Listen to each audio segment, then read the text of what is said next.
I'm Van Sebastian here with my co-host S.A. Baz Collins for this week's Written on the Edge Season 9, Episode 17 interview. We'll be talking with Dale Corvino and discussing his latest book.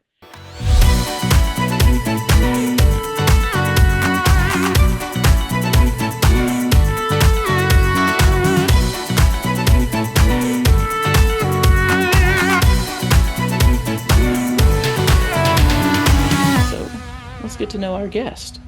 A 2021 Lambda Literary Emerging Fellow in Nonfiction, Dale Corvino's essays have appeared in Salon, The Rumpus, and the Gay and Lesbian review, Bonds and Boundaries. His debut collection of short stories was released in 2023 by Rebel Satori Press. His memoir of sex work, Kept Boy in the Afterlife, won the 2023 Nonfiction Prize from the C&R Press and will be released in September 2024. Dale, welcome to the show. Thank you, guys. I'm happy to be here. It's our pleasure to have you here. So, before we dive into the book, can I ask where the passion to write came from? What was the impetus to start penning? Sure. I all my life, or at least starting in my 20s, I've been a sporadic diary keeper. Okay. And something happened in the process of like diary keeping, which was in my late 30s, I delved into like by the hour sex work and kept a very regular diary of like everything that I was going through, like all the calls and all the people I was meeting and all the kinks and fetishes I was learning about on the job live.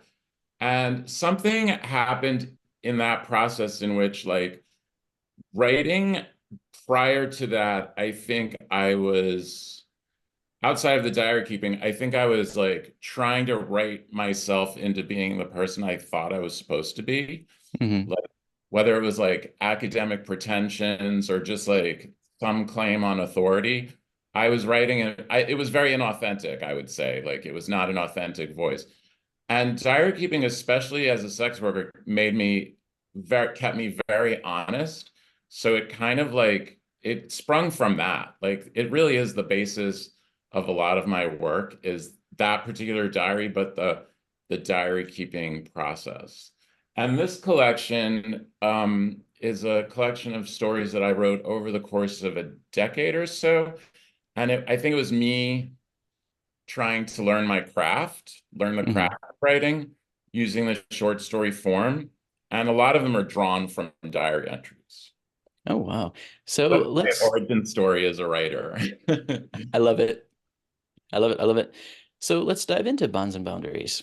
If I were to come up to you, say, oh, I don't know, the Rainbow Book Fair, if I had been there and saw it on the table and said, what's this about? What would you tell me? Sure, I said this many times at the Rainbow. So it's a collection of short stories. There are three sections. The first section is called Beacons, and I think it's about how we as queer people, might experience conflicts between biological and chosen families, and also like it's our condition, our kind of existential condition that we have to kind of find each other. So it's about that undertaking that process. So and then the calling middle, if I can ask a quick question. So calling it sure. beacons, does it focus on the areas where we gather that call to us? Or I'm curious about the title Beacons for that section. Sure. It actually, I mean, it's pulled from one of the stories, which is actually the first story is called Great White, which is a story of two cousins kind of processing their their suburban childhood, let's say.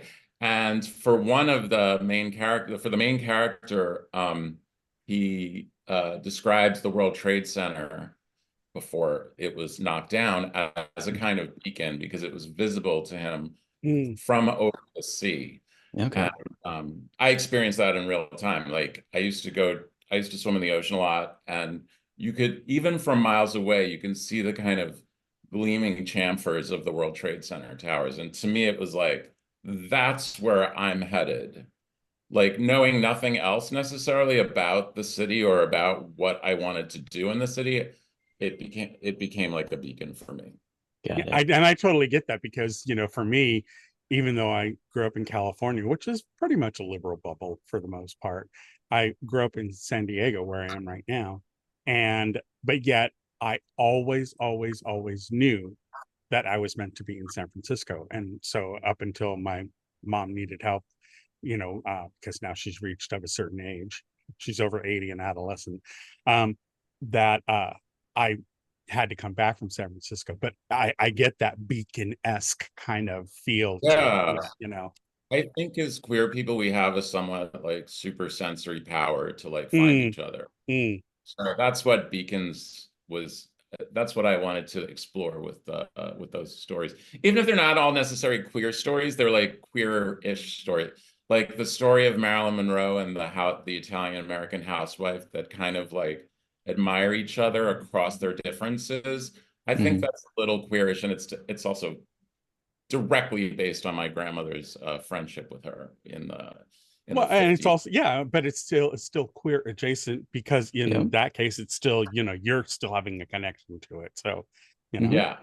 It's my queer lens on it. yeah, Love it. absolutely. All right. So I interrupted the second part, vectors, right? The second part is vectors, and all of those stories are based on my sex work experience. So it's like, I found that, for me at least, I definitely came to the literary sphere with a bit of an agenda to depict sex work in a way that it's not necessarily depicted. Like, actually, at some point in this process, I was given an assignment, like an academic assignment. Somebody reached out to me. There's this giant academic textbook called Male Sex Work in Society that was originally published by one house and then later was published by Routledge, which is a UK press. And it's kind of this compendium study of male sex work that's supposed to be used as a textbook in academic, like in queer studies classes, right? Right. Okay. Or sexuality classes. And they got like some very positive feedback on the first issue, but they also said, like, it's interesting because there's no sex workers writing about sex work. It's all academics and studies. Like, so they reached out to me and said, you're a sex worker and you know how to write words on a page. Like, can you write a chapter for us in the new edition? And I was given initially well, we discussed different topics, but one of the topics that was discussed was depictions of male sex work characters in literature. I wound up narrowing it down to like a very specific channel, which was depictions of male sex works in graphic novels and comics, which was like way easier to take. But I did all the reading because I'm like a nerd. I did all the reading. Like, I found all the contemporary depictions of male sex workers in literature. And there's a lot of darkness, there's a lot of drug use, there's a lot of like redemption arcs built into those depictions. So I'm on board with the darkness. I wasn't necessarily on board with the drug depictions because I was actually sober when I was a sex worker.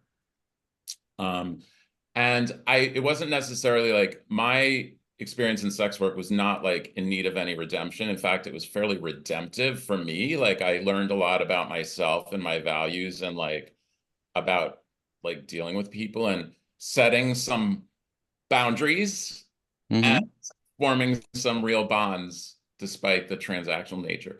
So I was really trying to explore that, like trying to depict sex work from the inside, and just a slightly different, like another depiction, a different story about sex work than what is commonly depicted. Right. One of my least favorite cliches that people resort to when they're talking about sex work is they're like, it's kind of a pearl clutching, like, how can you sell your body? And for me, the answer is, it's more of a rental. Yeah, right. Well, and I was just mentioning it to Vance before we started the show. I was reminded, we were in the middle of discussing something else, and I was reminded of how Nathan Ellis in True Blood as Lafayette said, "Honey, we all hookers. We're Right, selling and that's we're another selling thing our time one way or another." And that's another thing that I've said and like applied in my Yeah, life. Like yeah, every relationship is a little transactional. And, absolutely. I said that to my husband when we got married, and he's on board. Yeah, yeah. No, I get it. I get it. You know, Yeah. and I have to say, I love the fact that, well, you're a sex worker and you can put words down on a page. I just went to Gloria from Auntie Ming, but books are awfully decorative. I mean, the funny thing was, I mean, it was a sincere offer, and I appreciated the opportunity, and I academic credit to my name, but it was pretty transparent. Like they were like, we got this terrible feedback that we, treated sex workers like they were like insects in a lab, and we want to like dispel that criticism by asking you to do something. And I was like, I'm going to take the opportunity and run with it. Mhm. But it was, Well, and to that nature, in the early 90s, when I was trying to figure out what kind of gay man I was, and I was actually in bookstore, where they sold paper books, um, I found one called Male Prostitution. I can still remember the cover. I don't remember the author or the full title, but it was a dark, like cool goldish brown with black and black silhouettes. And the author said something really profound. He's like, everybody approaches sex works differently. To me, my job is making people feel good. And that was revolutionary to, yeah, little early 20-year-old me. That was like, okay, I get it. I get that this is something we can approach from different lenses. yeah. And I was full time in the early 2000s when people were getting, blown up for like doing really unscrupulous things for money. And I was just like, don't look at me. All right, You know, I'm girl, just I'm earning, vanilla, even though I'm I'm serving offering 31 value compared to flavors. what you're doing, you corporate raiders, Right? you hedge fund managers, like I offer value compared to what you do. So Exactly, try not to Yep. exactly. judge me so much. Yep. So there's a third section too, right? Yes, and the third section is called Afterlives, and I'm a Gen Xer on the cusp of boomers, so Afterlives means a lot of things to me. It's like we are post-pandemic for the AIDS generation, or for a certain generation, we're like post-AIDS, I think. Um, for New Yorkers, we're post 9/11. Like it really changed the city. Um, and for me, also as a Gen Xer, I am a somebody who was formed in an analog era, Hmm. Yeah, full yeah, analog, like wild out on the streets, latchkey style, you Oh know, yeah. having to like reckon with queerness live and raw. And I'm thrust into a digital context, which I don't remember asking for, but here that we part, are. that part. And yeah, and all of us are figuring it out. Even like, kids born to the digital age, even kids I meet up with who are like have never had an IRL or a non-digitally mediated hookup, for Hmm. instance, Hmm. are figuring it all out. So I feel like as a person in a digital context, I'm in a kind of afterlife. I also feel like there's been a fair amount of loss that's just come with being somebody my age, and like after grieving the loss of like a real close friend, like a real queer um role model, for instance, like my friend Dean Johnson, that feels like an after. So I feel like we're all kind of building afterlives in some way or another. Yep. Yeah, it's funny too. You mentioned the whole generational thing, and I think as Gen Xers, we're often overlooked, even within the queer community, because we had to learn so much on our own. We didn't have the internet. When you found your tribe, it was literally like a fucking episode of Indiana Jones. You were out there scrounging to try and piece together where to find people. Uh, we And had these to use it kids like, nowadays I don't think fully appreciate that. And I've seen on YouTube that there are a lot of the younger adults, and they're not quite the teenagers, but the younger adults like the Gen Zers and the millennials that are starting to watch a lot of stuff from our era and getting a handle yeah. of how we dealt with life as young kids coming up, and how much of it was literally by the seat of our pants, and yet we figured it out. We know what, we've kind of gotten, I'm not saying we figured out the whole world and why are we here and all that stuff, but I'm thinking more on a everyday level. Even as a queer Gen Xer, it's almost like we had to go a step further than our straight counterparts, because we had to delve deeper to find some sort of safe space for all of us to coexist, which is why the bars were so important, which is why, the gay and lesbian centers, as they were coming up, they were so important. Whereas the kids nowadays, I think, feel that as long as they're mobile, they've got everything they need, and they don't understand the human element and the human quotient, which I think, if I get, correct me if I'm wrong, but I think your book is trying to address in many respects, because of the way that it is such a human personal connection. And I think maybe only a queer Gen Xer could have wrote something like that because of where we came from. Do you know what I'm getting at? No, absolutely. I mean, I do think it's part of the queer Gen X condition to be like thrust into this digital context and have to, everybody's figuring it out, but we especially, I'm so analog wired. Like there's a story in the middle section, I think it's in the middle section, called The Marielito, which is about this guy who meets a Cuban exile in Central Park in the Rambles, the prime cruising ground of the Rambles. And he says at one point, back then we didn't have apps, we had our noses, right? And I was trying to say, in that story, I was trying to explore like what those bonds are like, that, you can dismiss them as like, oh, like sleazy outdoor park cruising. But I think there were real bonds were possible in that context, because that's what we had. Mm-hmm. And now it's like, and I'm not like a Luddite.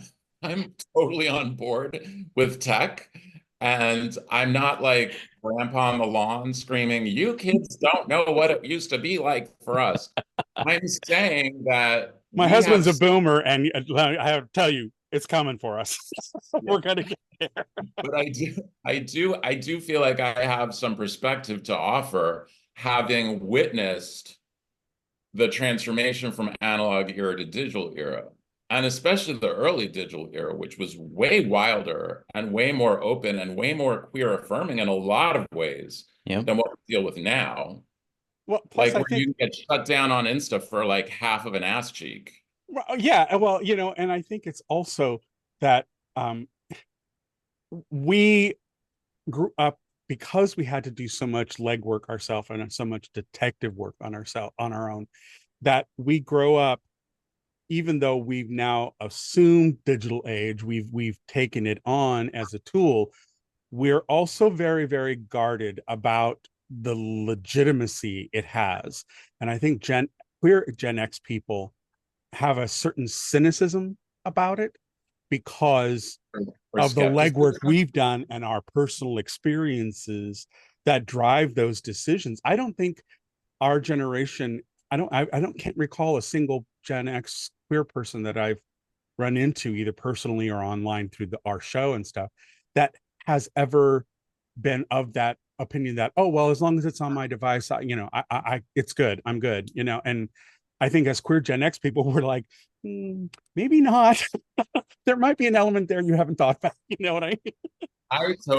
I know what you're saying. I totally carry a lot of, I don't know about cynicism, but skepticism about like what the interactions are about. And I also feel like I'm bringing like analog energy to the digital sphere whenever I'm like on an app hooking up with somebody who's like under 30. That's just like, hey, we need to keep this real. Like, this is a real exchange. This is not like some, if you get caught up in the pixels a little bit, like we are two actual living humans, like having an interaction. Let's ground it in that.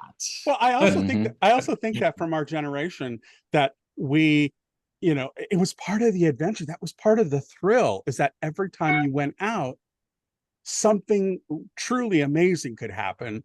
It was also scary. I'm not taking the danger out of it, but I think that's kind of why we are the way we are within our own community, is Yeah. because everything was by crook or by, it just was something that we had to piece together ourselves. And I Yeah. think that plays a big factor in how, and you're correct, you're absolutely correct. It's not cynicism, it is skepticism. There is an element of us wanting to hold on to some piece of our privacy from it because there's a part of it we don't fully trust. So whereas the kids, they go, oh, I'm on Grindr, I know everything about you because, blah blah blah.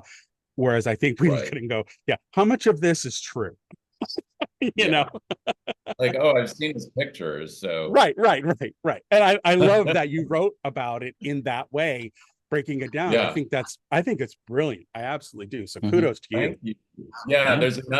there's another story called Satellite Rule Stranded Longings, which is about an older, like a Gen Xer who's like engaging the apps. Like I think he's specifically on Grindr on an out of town visit. Like he's in Milwaukee and he's like, the feeling that I was trying to convey is this guy is like reaching for a real connection constantly, but it's somehow always out of his grasp, through these Yeah. digitally mediated hookups. And I'm not necessarily blaming the interface, but a little. Yeah. No. I mean, the Absolutely. interface shapes the interaction for sure. Absolutely. Yeah. The Mhm. meat is the massage. Yeah. Right. So, anything else about the book that we didn't think to ask, but you want people to know? Um, I mean, I'm very happy that Rebel Satori selected this short story collection to be published. These stories some of them have appeared previously in like earlier forms, and it took me a couple of passes to bring them together thematically, the way I just described and the way we all just discussed. Mhm. And I think that was a little bit of a breakthrough for me also. It's not just there are 16 stories that you can pick up and read. It's like there are themes that are touched upon that are broader themes, which are hopefully more relatable to, a wider audience. Love it. So, yeah. Excellent. Yeah. All right. Are you ready for a get to know you questions? Oh, yes. Take it away, Baz. All right. Well, in this year of diving deeper, what is your favorite writing snack or drink? I ask as he sips away. This is my favorite podcast refresher, I guess. Okay. My favorite writing snack or drink is coffee and carbs. Coffee, almost any form of coffee, like old coffee, cappuccinos, black espresso, macchiatos. Carbs is like French pastries, muffins. Like I was working with when I was like, had more money before I started committing more time to writing and half delusional. I was working with a very adorable personal trainer, and he was like, "Oh, you need carbs for writing. It's like you need the glucose for your brain." And I was like, "I'm running with that." You just gave me the justification I need to eat carbs. But honey, Cheers. the trainer said. Yeah. All right. Well, what books did you grow up reading? I do remember going to the library in the town that I grew up in and seeking out, like, first of all, I read the Encyclopedia Britannica, which my mother ordered from a traveling salesman and got one volume a month or a week at a time, like in installments. And I would literally sit on the floor and read the Encyclopedia Britannica. When I went to the library, I guess I was like that precocious gay boy. I sought out the plays of Oscar Wilde, and I can't even tell you how much I absorbed of them. But Oh, like I read them, like Lady Windermere's Fan and The Importance of Being Earnest. That was like my precocious, tween reading. And then there's two stories in the book that are about books that I read as a child, like probably too young. One is in the first story, it's about Jaws, because I grew up on Long Island. I grew up in the water a lot, like swimming in the ocean. And we went to see Jaws, not really understanding what it was. And I was fully traumatized. I literally like ran to the bathroom and threw up my licorice watching Jaws. So Wow. I wanted to read the novel, which my mom had. And because a kind of way to like process that harm, that Mhm. trauma, that movie. So I sat down and read the book, but before I could read it, my mom stapled chapter 8 together because it had like a sex scene that doesn't appear in the movie. And that's in the story Great White. It's a kind of emblem of the main character's relationship with his mom. She's like his librarian, but also his censor. Hmm. And the other story is in the later section, there's a story that involves the reading of a character's reading of Alive, which is the Alive by Piers Paul Reed, which is the story of the Uruguayan rugby team that crashed into the Andes Mountain and they like resorted to cannibalism to survive. My dad had that in his like briefcase and I like took it from him and read it. And I guess I was too young because I was fully traumatized by that too. I was like mortified by that fate, but I was also, I think, like had a little bit of a crush on one of the survivors. So it was like a combination of like mortification and like horniness. Right, right, right, right. And I use that as a kind of emblem of that character's baggage as well, Yeah. that he's bringing into this, country weekend with his old frenemy. All right. So, Well, who's been the biggest supporter of your writing? my mom from the outset, and the funny thing is like she's always been like, I would write her postcards from Europe when I was like traveling in my 20s, and she'd be like, "You're such a great writer. You should do something with your writing." And the thing is, like, I don't necessarily want her reading everything. Like, there's some stuff I can clearly send her and be like, "Hey, this is out," and say this out. But like the sex work content, I'm not really sure I want her reading. So she is my hugest supporter. Also, the person I mentioned, Dean Johnson, who was like, he was a kind of legendary like figure in New York as a kind of drag queen and like a party king, and he had a band, Dean and the Weenies, and then later the Velvet Mafia. And he was my confidant while I was doing sex work. And I used to read him diary entries over the phone, and he would just crack up at my diary entries. He found them so like earnest and naive. And he was like, I want you to read these at this salon I'm starting, which was called Reading for Filth. And he finally goaded me into doing it. And so I have to say, Dean was a huge supporter of my writing as well. He was my biggest fan. He was my first audience and my biggest fan. Nice. Absolutely love that. Excellent. All right. Are you a morning person or night owl? I think at this point in my mind, I am yes to both because like I don't sleep that much anymore. I don't know if this is like happens with age. So I get up Mm, and do morning rituals, and then I also like burn the midnight oil late into the night.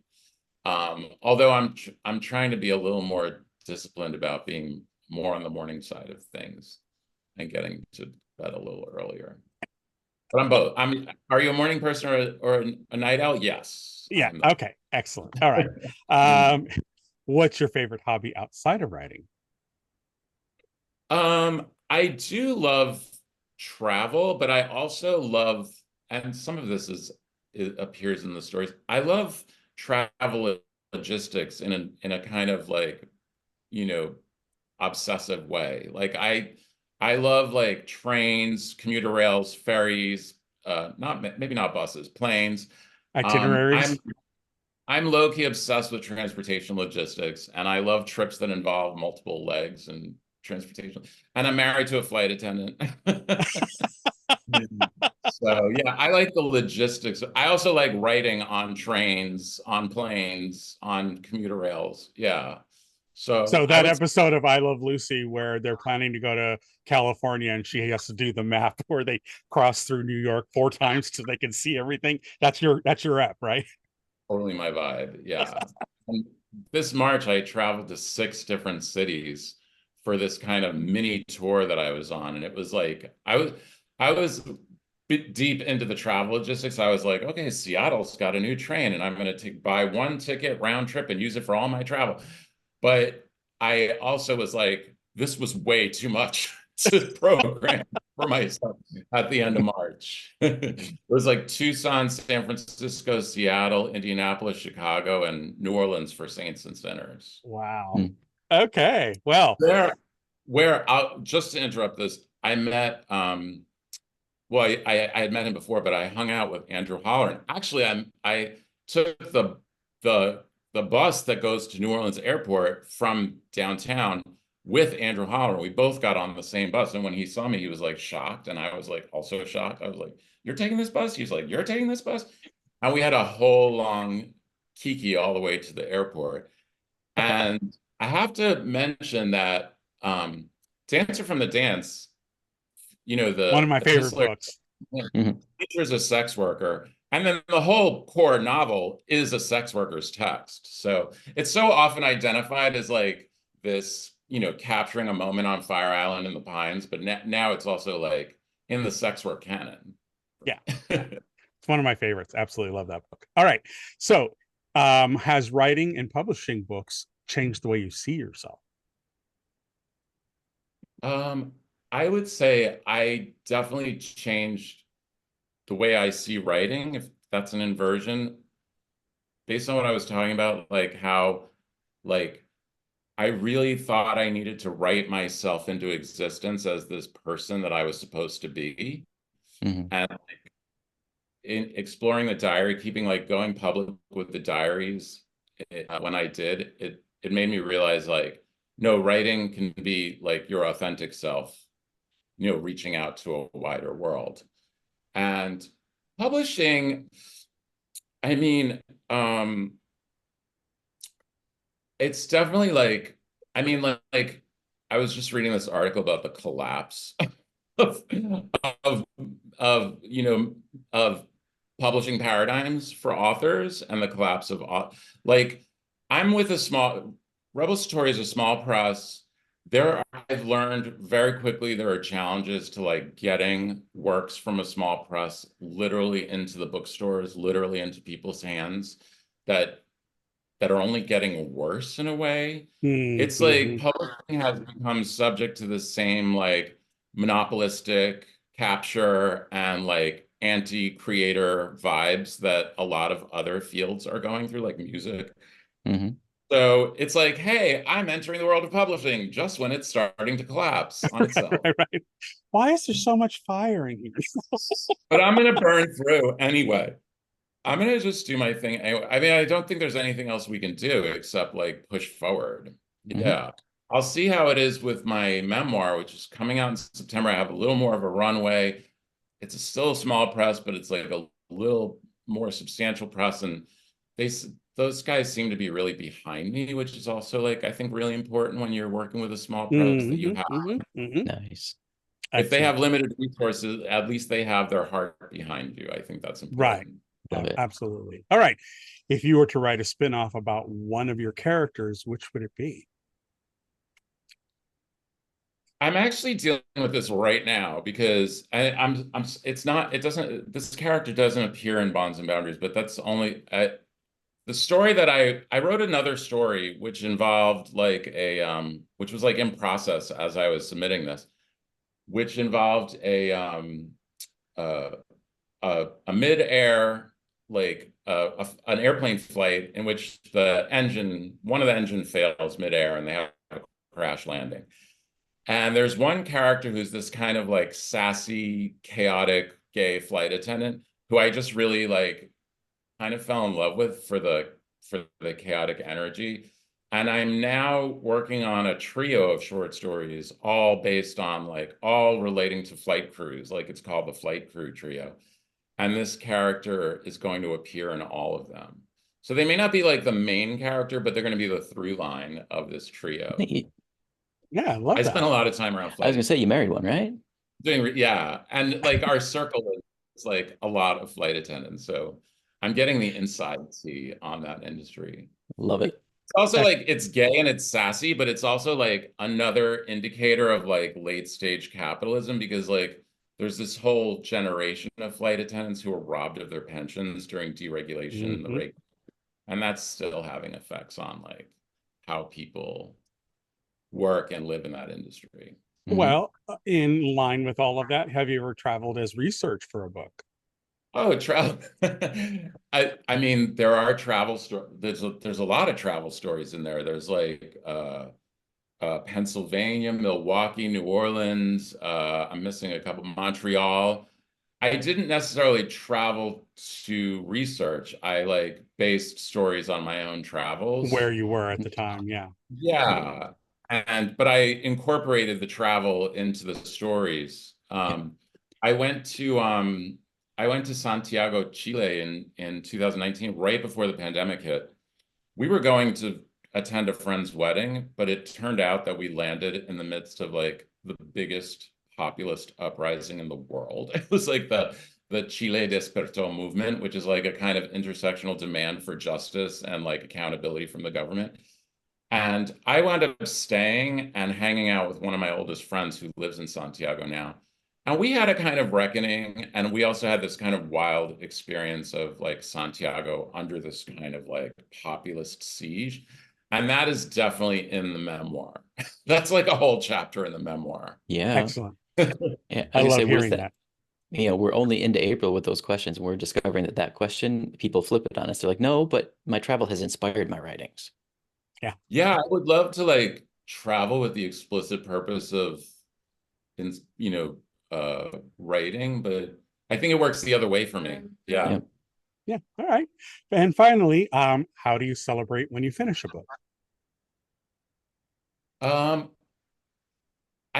I'm never sure when a book is finished until like I actually sign a contract that it's going to be published or like a story is going to be printed or like so I feel like the moment to celebrate because like otherwise it's just a manuscript sitting in a file, right? Like be done, maybe it is done, maybe it's not. So I think I celebrate the contracts. Not so much. But like, hey, I feel aesthetically finished with this work. That can be so gray.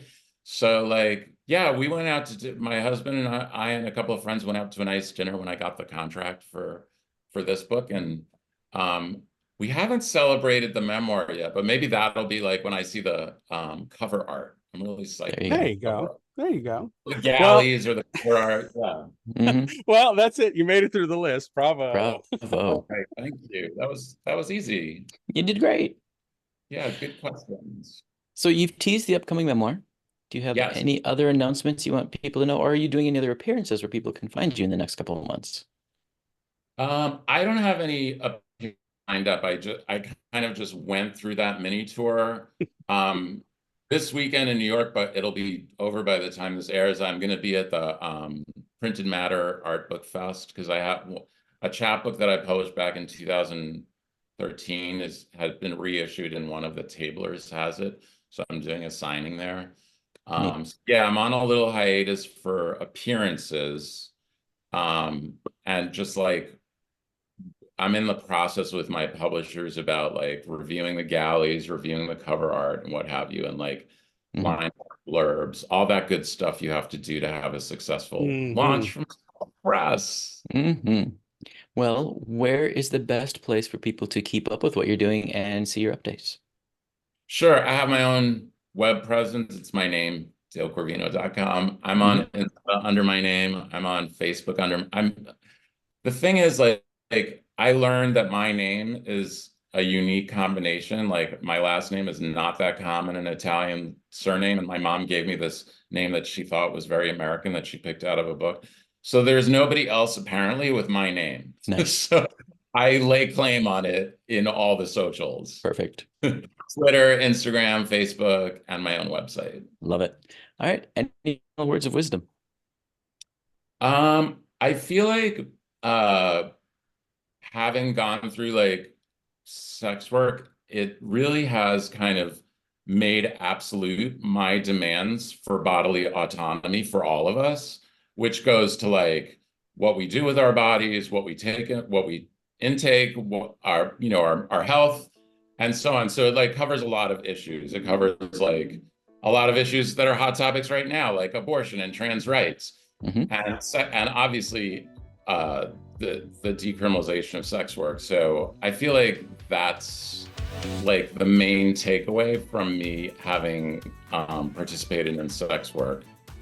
And I also feel like I think we're at a tipping point where we're just not going to allow our bodies to be policed in the way they have been historically. That's not everywhere on the world, unfortunately, but like there's enough of that. There's enough of our demands. I mean, we know enough to know that that's not gonna fly anymore. Right. And from the collection as a whole, I just feel like we need to do whatever we need to find each other and be together.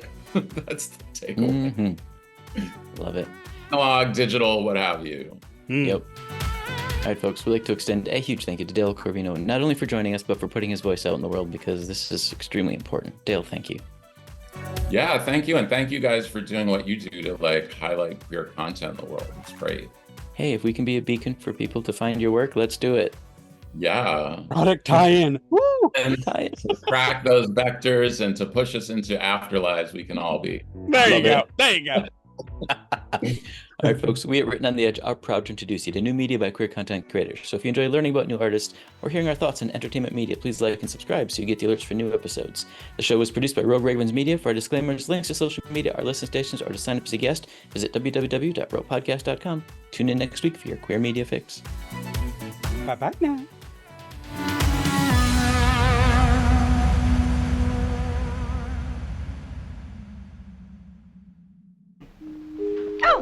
What's there? Closing time. The bums rush in melody, dear.